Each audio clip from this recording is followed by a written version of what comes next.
Hello everyone, welcome to our podcast. Hey, feeling good, like I should. When in dark, walk around the neighborhood. Today we'll be discussing about the benefits and drawbacks of gaming. Our group will be talking about gaming because every one of us enjoy the gaming scene. As Junyu, he's a professional FPS gamer in games such as COD Mobile and PUBG. Hey. Deshawn is highly skilled in games such as Minecraft. Hey. I have some experience in FPS games and I am also an expert in mobile games. Kian, he's an exceptional player with the console, such as PS4 and Nintendo. Hello. And today we're gonna be talking about the pros and cons about gaming. First of all, Lucas and Junyu will start with the pros and Deshawn and I will start with the cons. Alright, now I'll be talking about how gaming can help people in their job lives. A new study finds that when gamers band together to conquer a certain challenge, they are likely building skills that will come in handy in the real world. Researchers in Scotland found that playing video games in a group can improve young adults' communication skills and resourcefulness. It also makes them better at adapting to new situations. Sharpening these skills can help someone get a job or advance in a career. As employers want you to think for yourself and adapt to changing situations, says Matthew Barr, the person who conducted the study. He studies video games and gamer culture at the University of Glasgow in Scotland. An example of this is when Matthew Barr recruited 16 university students to play 8 different video games. The students played in a computer lab over an 8-week period. They could come and go whenever they wanted to, but each had to play for a total of 14 hours. Both before and after the study, students in 2 groups filled out 3 questionnaires about their real-life skills. One measured their communication skills, such as talking and listening. Another measured adaptability. This investigated how well people deal with changing situations. The third questionnaire looked at resourcefulness. This includes problem solving and knowing when to ask for help. Barr found that after 2 months of playing video games regularly, the student scores on all 3 skills improved. Resourcefulness scores increased significantly for 81% of the gamers. Adaptability scores increased for 75%, and communication skills scores increased for 69% of the gamers. All these skills will be highly effective in the job life. Evidently, playing video games does involve skills that will impact our future and improve our job lives. Hi, I'm Junyu and today I'll be talking about how gaming can improve our brain functions. Scientists have collected and summarized studies on how video games can shape our brains and behavior. Research suggests that playing video games can change the brain regions responsible for attention and visuospatial skills and make them more efficient. They collected the results from 116 scientific studies, 22 of which look at structural changes in the brain, and 100 of which look at the changes in brain functionality and behavior. A video game training program have proved the right hippocampus in the brain of gamers were enlarged with playing video games. The hippocampus is the part of the brain responsible for our memory, which include navigation and the ability to recognize different objects. For example, there was a study on whether the brain functionality will decrease in a professional gamer if they were to reduce their time playing video games. The results for the professionals showed decreased self-reported video game skills and decreased amplitude of low-frequency fluctuation (ALFF), which means that when their brain is not carrying out an explicit task, its resting state is not as powerful as before, demonstrating that a reduction in video game time over a period of 1 year produces a decrease in brain development. The non-experts serve as a control group and has no significant changes. In conclusion, the evidence has shown that playing games enhances one's intellectual capabilities. Now, I'll be talking about how gaming can improve our problem-solving skills. When we are playing games, we learn from mistakes and go through deep practice to improve in it. We also get to try different things and experience a variety of problems and solutions while playing the game.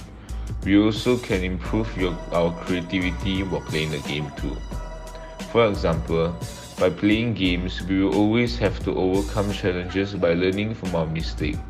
For instance, when we fail at hitting the opponent on the other side of the map with a shotgun, we will realize that using a sniper rifle will be a preferable option.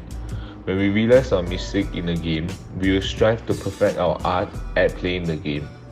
Therefore, gamers go through deep practice as they want to accomplish their goals in a game. Video games don't just provide a singular experience for the players. Instead, they provide a wide variety of objectives within the game to make it more challenging. Thus, the players can learn to approach multiple problems at the same time.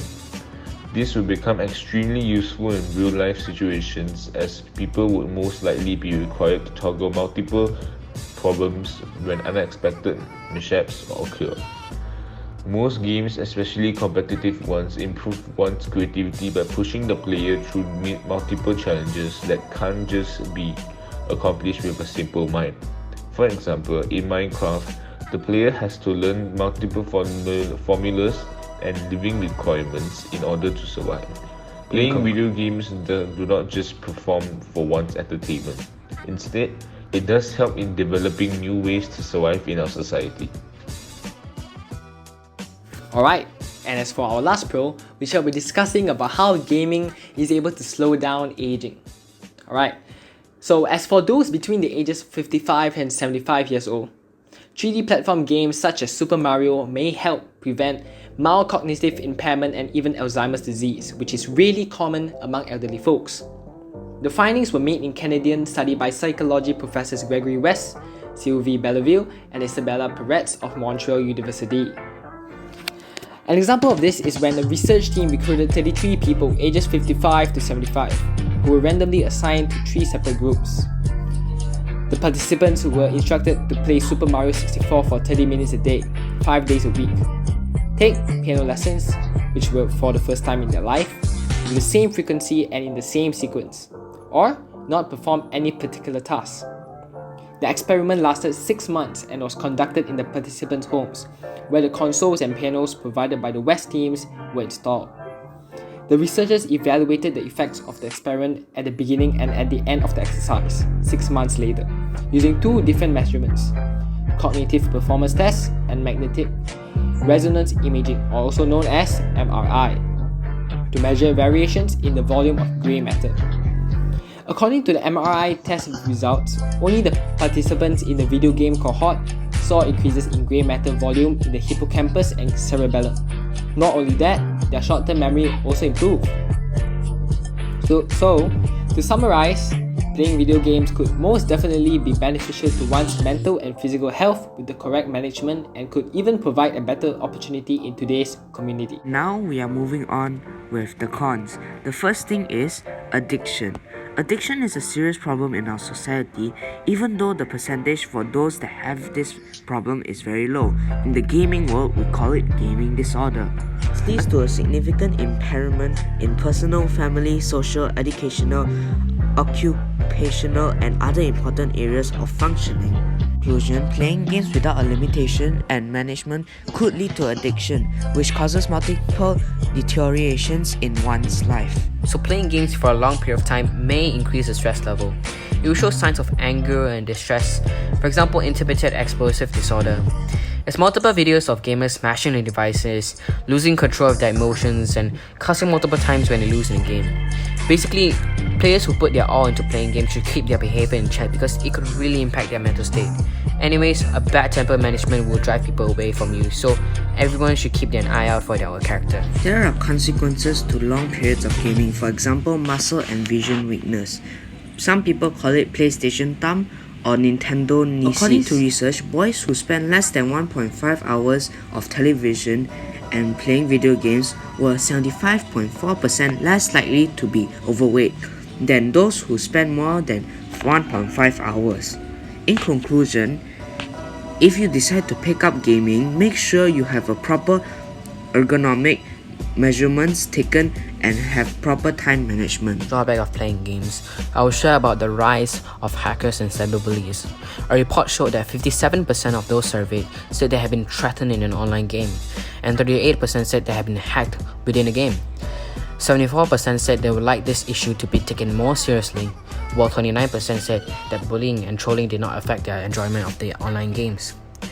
One 16-year-old gamer, Bailey Mitchell, told the BBC that he had been experiencing bullying while playing online games since the age of 10. People who cyberbully will often say random abusive things they can think of. All gamers will definitely face people that will oppose their vibe, but it's just a matter of time whether they will decide to be affected by their taunts, or they're going to shift their attention away from it and focus on the game. In conclusion, gaming with limitations will offer its players multiple benefits that can be used to aid themselves in real life. But if one allows themselves to be absorbed by the game and letting their lives to be controlled by it, then they will receive serious drawbacks in their physical and mental health.